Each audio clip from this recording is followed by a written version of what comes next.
Shalom Indonesia, salam Nusantara dari Sabang sampai Merauke, dari Miangas sampai Pulau Rote. Senang bertemu dengan bapak-bapak, ibu-ibu, saudara-saudara yang kekasih, rekan sahabat, teman-teman, dan seluruh para pemirsa. Senang bertemu dengan Anda melalui layar Android Anda ataupun YouTube ini. Tuhan Yesus memberkati. Selamat malam. Haleluya. Puji Tuhan. Doa dan harapan saya, energi Tuhan, kekuatan Allah, urapan Allah, penyertaan Allah tetap menyertai kehidupan kita. Haleluya.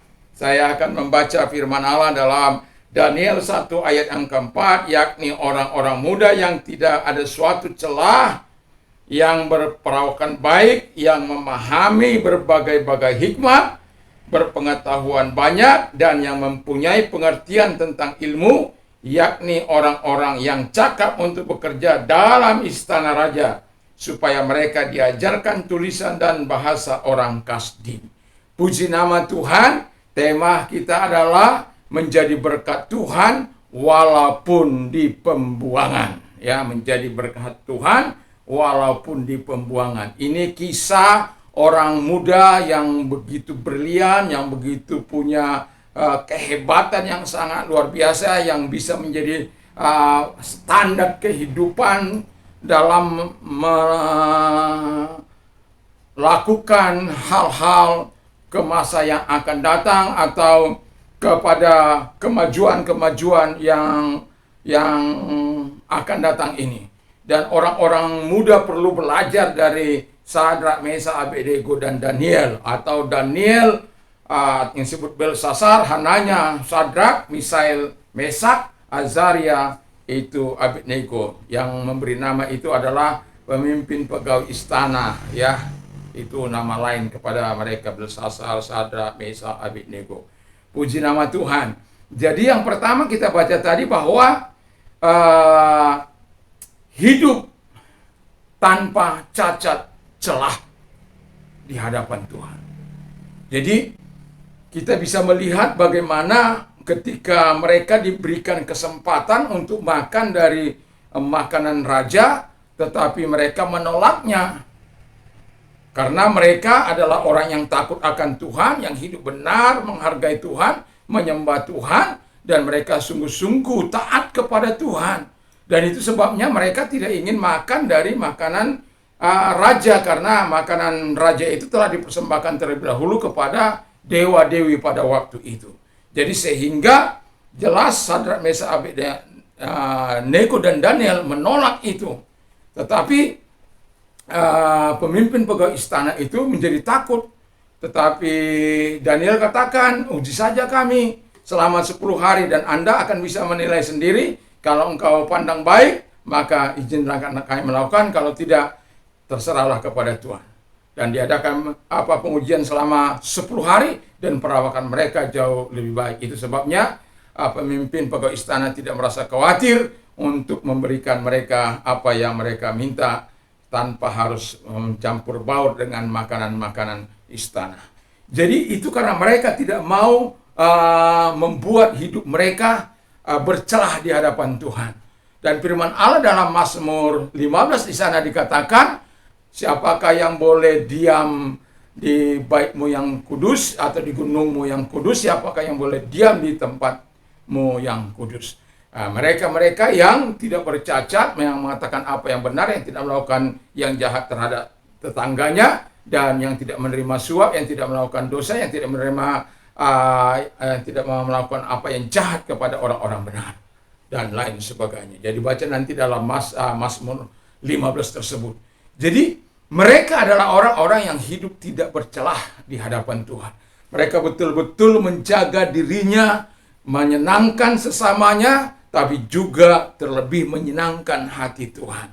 Dan Tuhan mengatur begitu rupa sehingga mereka mendapatkan hikmat yang dari Tuhan yang begitu luar biasa untuk memberikan solusi sehingga pegawai istana, pemimpin pegawai istana itu bisa menerima usulan dari Daniel tersebut. Dan pada akhirnya Alkitab mengatakan bahwa mereka diperkenankan, disenangi oleh pegawai-pegawai atau uh, mereka di mana mereka ada. Puji nama Tuhan.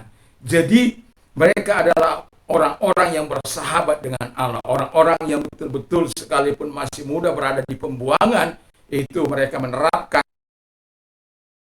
Sebagai orang muda di akhir zaman ini, di setiap akhir doa saya katakan, saya berharap orang-orang muda seperti Sadrak, Mesak, Daniel, Yusuf, dan Nehemia dan lain sebagainya, mereka adalah orang-orang hebat yang ketika memimpin bangsa, mereka melakukan terobosan-terobosan yang begitu luar biasa, yang membawa kesejahteraan, keadilan, dan kebenaran, dan tanpa suap, dan tanpa melakukan korupsi. Itu sebabnya raja-raja yang mempercayakan sesuatu kepada mereka, semua ada orang yang tidak senang karena mereka tidak bisa diajak untuk kompromi. Karena mereka lebih baik hidup bersama dengan Allah, dan lebih baik menderita bersama dengan Allah, lebih baik mati dengan Allah daripada harus bersenang-senang dengan keadaan dunia ini. Tapi saya mau katakan, ketika kita melakukan bagian kita, Tuhan akan melakukan bagiannya. Itu yang harus kita pegang dalam kehidupan ini. Artinya ketika kita melakukan firman Allah, Tuhan akan melakukan kita. Puji nama Tuhan. Yang kedua dikatakan, mereka memiliki pengertian tentang ilmu, pemahaman berbagai-bagai hikmah, dan memiliki pengetahuan yang luas, banyak, dan lain sebagainya. Sehingga mereka mengerti bahasa di sekitarnya. Mereka luar biasa lah ya. Jadi mereka bukan orang yang malas belajar. Kalau hari-hari ini kita ya melihat orang-orang muda saat ini, orang-orang yang masih sekolah saat ini sangat sulit dibawa untuk membaca, untuk memperkatakan sesuatu. Bagi orang-orang itu mungkin sangat sulit. Seperti saya ngajar bahasa Inggris dan itu ada banyak kadang-kala ya aduh di bawah standar lah. Tetapi mau bilang apa? Karena memang situasi kondisi yang seperti ini, ya di mana saya katakan kepada murid-murid saya, setiap orang perlu terus melatih dirinya, melatih otaknya, melatih pikirannya, supaya terus bertumbuh. Dan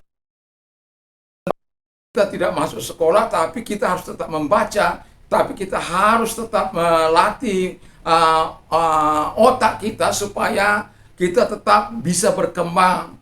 Dan sekalipun kita tidak ada di sekolah, tapi kita terus mau belajar dan belajar dan belajar dalam kehidupan ini.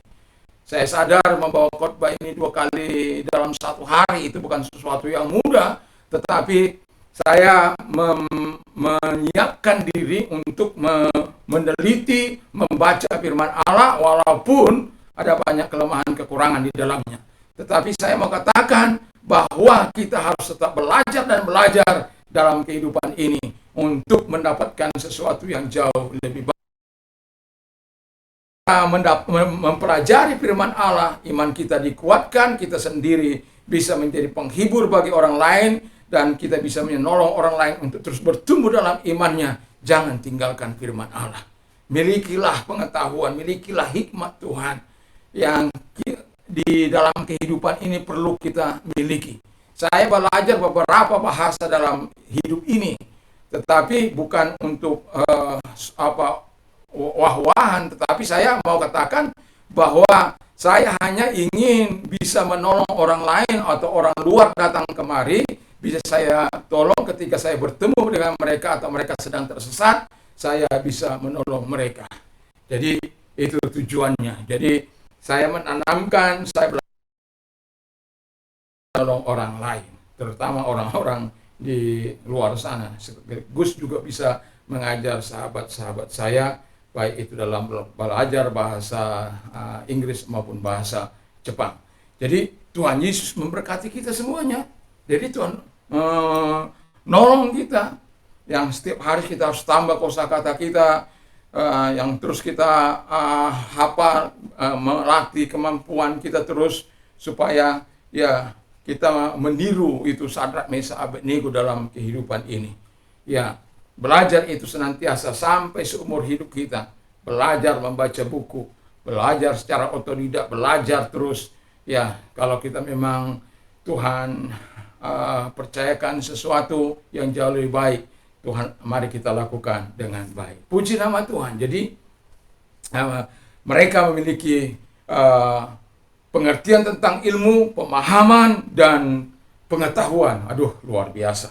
Lalu yang ketiga yang tidak kalah pentingnya ialah memiliki kecakapan untuk bekerja dalam istana raja. Haleluya. Orang belajar siang malam. Ada pepatah orang Jawa bilang begini,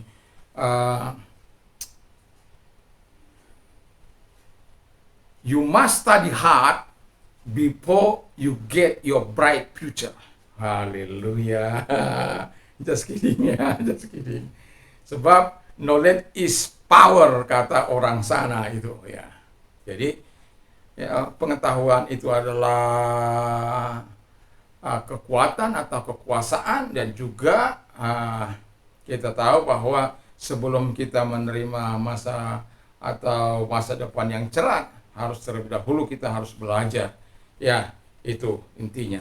Jadi sehingga kita bisa memiliki kecakapan untuk bekerja dalam istana raja, dan itulah yang dialami oleh Sadrak, Mesa, Abednego, dan Daniel.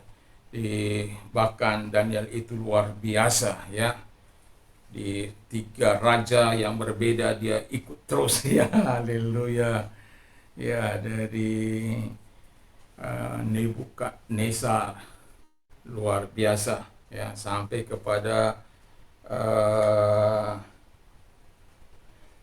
Darius ya. Jadi Tuhan sangat memberkati dia, Tuhan sangat membuat dia berhasil, karena dia memang orang yang menjaga hidupnya untuk hidup berkenan dengan Allah. Jadi mereka memiliki pengetahuan tadi, mereka terapkan dalam prinsip-prinsip bagaimana mereka berada di istana raja. Dan sehingga memang ada yang pro dan kontra ya, ada yang senang dan ada yang tidak senang. Dan ketika ada yang kontra dan wajar saja ya. Dan kita tahu bagaimana Darius ya, di pasal 5 itu Darius yang sangat mengasihi Daniel, dan dia dijebak ya, dijebak dengan mengagung-agungkan dia, lalu kemudian mengangkat, menyanjung supaya dia memberikan cincin materai, melarang siapapun memberikan sesuatu kepada siapapun terkecuali kepada tuanku Raja Darius. Dan akibatnya ya dia melakukan itu, dan pada akhirnya kita bisa melihat bagaimana dia mengalami siksaan batin yang sangat luar biasa, karena dia kemudian terjerembab dengan keputusannya itu. Kemudian dia tidak bisa menghadapi 120 menteri itu, dan dia harus menjatuhkan hukuman kepada Daniel dengan memasukkan kepada lubang singa. Sepanjang malam dia tidak bisa tidur, tidak mau dilayani oleh yang dia berpuasa. Di pagi hari dia datang, Daniel, sanggupkah Allah yang kau sembah itu melepaskan engkau dari lubang, dari terkaman singa-singa? Dengan mantap dia raja berkata dengan sayu, dengan mantap, ya tuanku raja, aku masih hidup. Seorang malaikat telah menentukan mulut singa itu. Wah, senangnya raja.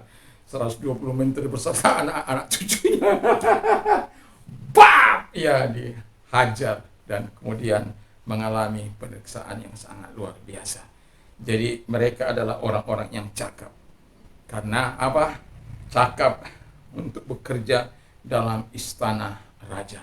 Jadi kalau kita memiliki pengertian tentang ilmu, pemahaman, berbagai-bagai hikmat, memiliki pengetahuan yang banyak atau luas, maka kita akan mudah melakukan sesuatu yang jauh lebih baik. Tuhan Yesus memberkati kita, dan biarkan kita adalah orang-orang yang hidup tanpa cacat di hadapan Tuhan, memiliki yaitu pengertian tentang ilmu, pemahaman, berbagai-bagai hikmat, pengetahuan yang banyak dalam diri kita, dan memiliki kecakapan untuk bekerja dimanapun kita berada. Tuhan Yesus memberkati kita. Amin. Mari kita tunduk kepada dan kita berdoa. Terima kasih Tuhan, berkati firman, berkati kami semuanya.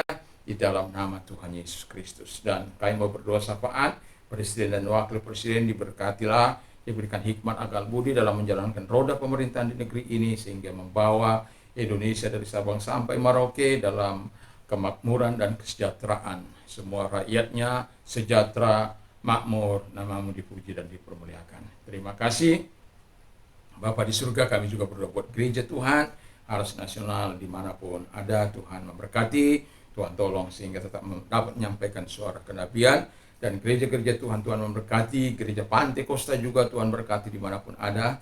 Tuhan berkati sahabat-sahabat kami di Ngara, di Lembah, di Ngara, dimanapun, di kota, di desa, ya, melayani Tuhan, di dusun-dusun. Tuhan memberkati mereka, Tuhan menolong mereka. Terima kasih Tuhan Bapa di surga. Dan juga semua orang dalam berbagai profesi dalam kehidupan ini, Tuhan juga orang-orang kudus dimanapun ada, Tuhan berkati. Terima kasih Bapa di surga.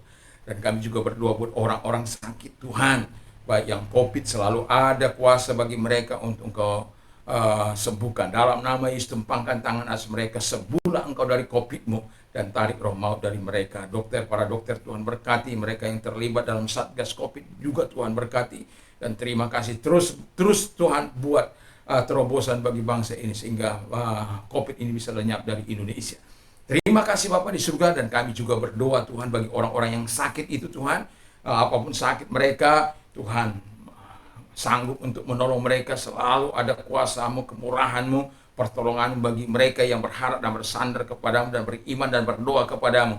Dalam nama Yesus, itu sebabnya tumpangkan tangan atas mereka, tolong mereka dan sembuhkan mereka, dan oleh bilur-bilur-Mu dan kuasa-Mu mereka Engkau sembuhkan. Terima kasih Bapa. Terima kasih Yesus, yang buta melihat, yang tuli mendengar, yang bisu berkata-kata, yang lumpuh berjalan, yang lepra tahir, yang kanker sembuh dalam nama Yesus. Yang mandul dibuka kandungannya kembali, yang impoten disembuhkan, yang gagal ginjal disembuhkan, jantung disembuhkan, apapun sakit penyakit mereka Tuhan menolong mereka, Tuhan membebaskan mereka. Dan bagi engkau yang mengalami banyak pergumulan dalam hidupmu, angkat kedua belah tanganmu. Firman Allah katakan, marilah kepada aku hai kamu yang letih lesu dan berbeban berat, aku akan memberikan kelegaan bagimu. Bahkan Tuhan katakan, aku akan menyertai engkau dalam kesan. Ketika engkau berdoa, aku akan menjawab. Tapi bila Tuhan lagi melatih engkau, Dia akan menyertai engkau dalam kesesakanmu.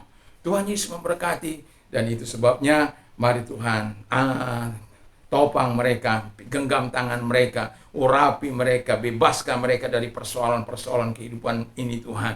Dan kemudian jawab apa yang mereka butuhkan, baik soal piutang-piutang, pekerjaan, masalah rumah tangga dan lain sebagainya. Tuhan tolong mereka satu demi satu, sehingga mereka tidak melakukan jalan-jalan pintas yang menyakiti hati Tuhan.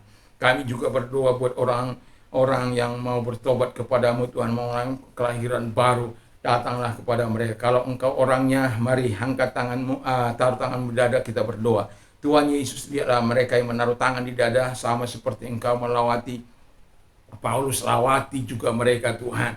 Kami tetap punya keyakinan kepadamu karena firman-Mu yang berkata bahwa engkau datang bukan mencari orang benar, tetapi orang berdosa, supaya engkau membenarkan mereka. Di dalam nama Tuhan Yesus Kristus, engkau menjadikan mereka alat-Mu, datang kepada mereka, urapi mereka, sehingga karakter mereka miliki bukan lagi karakter daging mereka, tapi dari Tuhan. Mereka terbebas dari kebiasaan-kebiasaan dosa, dari narkoba, dari pelacuran, dari perzinahan dan lain sebagainya Bapa di surga, dalam nama Yesus. Dan kami juga berdoa Tuhan, agar engkau menyatakan kebaikan-Mu kepada mereka-mereka yang mau menerima Yesus sebagai Tuhan dan Juru Selamat. Kalau engkau orangnya, dengarkan firman Allah. Akulah jalan dan kebenaran dan hidup, tiada seorang sampai kepada Allah kalau tidak melalui aku. Jadi Yesus sudah menjelaskan bahwa kalau engkau mau menerima hidup kekal, hanya ada pada Yesus. Jadi keputusanmu sudah tepat. Mari kita berdoa, ikuti doa saya. Tuhan Yesus, saya sadar saya orang berdosa, saya butuh Tuhan. Saya mengakui segala dosa dan kejahatanku, dan ampunilah segala dosa dan kejahatanku yang telah pernah kuperbuat Tuhan. Dan saat ini kubuka hatiku, sucikan hamba-Mu dengan kuasa darah-Mu yang kudus. Dan sekarang kubuka hatiku dan masuklah dalam hatiku, menjadi Tuhan, menjadi Raja, penguasa dalam hidupku. Dan saat ini ku percaya aku sudah menerima hidup kekal, dan menjadi warga negara surga. Terima kasih. Dan kami juga berdoa buat orang-orang muda, Tuhan, menolong mereka. Generasi ini, Tuhan, bukan generasi kacang-kacangan, bukan pula generasi kaleng-kaleng, tapi mereka generasi yang betul-betul dapat diandalkan, yang betul-betul mereka memiliki kehidupan yang takut akan Tuhan, yang memuliakan Tuhan, yang memiliki hikmat akal budi dari Tuhan, dan sehingga Tuhan mereka layak dan cakap dalam berbagai-bagai kemampuan yang Tuhan percayakan kepada mereka, karena mereka takut akan Tuhan. Terima kasih Tuhan. Jadi kami punya kejelasan dalam kehidupan ini seperti Sadrak, Mesak, Abed, dan Daniel, dan Tuhan Yesus, yang mereka atau Yusuf atau Nehemia, mereka yang bekerja di pemerintahan, Tuhan pakai selalu luar biasa. Mereka yang bergerak di bidang rohani juga seperti Rasul Paulus, murid-muridmu Tuhan, Timotius, dan juga Samuel. Tuhan Bapa di surga, dan mereka bergerak di bidang bisnis seperti Abraham, Ishak, dan Yakub. Tuhan, mereka adalah orang-orang yang berhasil, yang Tuhan berkati luar biasa, dan nama-Mu dipuji dan dipermuliakan. Terima kasih Bapa di surga, dan itulah sebabnya kami berdoa buat orang-orang muda. Karena ketika orang-orang muda mempermuliakan Engkau, takut akan Tuhan, berjalan di jalan-Mu, dan ketika Tuhan mempercayakan bangsa kami ini, Indonesia, dibawa kepemimpinan mereka, maka bangsa ini akan dibawa kepada kemajuan yang bermartabat. Terima kasih, kami bersyukur dalam nama Haleluya. Amin. Tuhan Yesus memberkati kita. Dan apabila kita mau tidur, jangan lupa untuk berdoa dan menyampaikan, membaca firman Allah. Dan bagi Anda yang sudah menerima Yesus, Tuhan memberkati dan senantiasa setia beribadah kepada Tuhan. Dan juga saya mau katakan kepada Anda yang sudah ditolong, mari saksikan kemurahan Tuhan. Damai sejahtera Allah yang melampaui segala akal akan memelihara hati dan pikiran dalam Kristus Yesus. Dan berbahagialah orang yang mendengar, menyimpan dan melakukan firman Allah dalam hidupnya. Iman timbul dari pendengaran firman Kristus. Apa saja yang orang lain ingin lakukan kepadamu, lakukan jugalah demikian kepada mereka. Aku akan mencukupi segala kebutuhan menurut kekayaan dan kemuliaan dalam Kristus Yesus. Puji nama Tuhan. Dan apa saja yang kau minta dan doakan, percayalah bahwa engkau sudah menerimanya, maka hal itu akan diberikan kepadamu. Haleluya. Dan tertawa dengan orang yang tertawa, menangislah dengan orang yang menangis. Puji nama Tuhan. Dan saya berdoa supaya kita semua bisa berkata segala perkara dapat kutanggung di dalam Dia yang memberikan kekuatan kepada kita. Puji nama Tuhan. Tuhan Yesus memberkati kita. Dan saya mau berkata, hidup tanpa narkoba jauh lebih baik. Karena narkoba bisa membunuhmu, bisa menghancurkan reputasimu, menghancurkan pekerjaan, menghancurkan keluargamu, bahkan menghancurkan bangsa dan negara ini. Dan katakan kepada narkoba no, dan terhadap Tuhan yes, dan firman-Nya. Haleluya, haleluya. Puji namanya Tuhan Yesus memberkati kita semua. Salam Indonesia, salam Nusantara. Haleluya, haleluya. Urapan Allah dan kekuatan Allah senantiasa menyertai hidup kita. Dan harapan saya, kita adalah orang-orang yang setia, orang-orang yang taat dan memuliakan Allah dan mengasihi Tuhan dan sesama kita. Tuhan Yesus memberkati. Amin.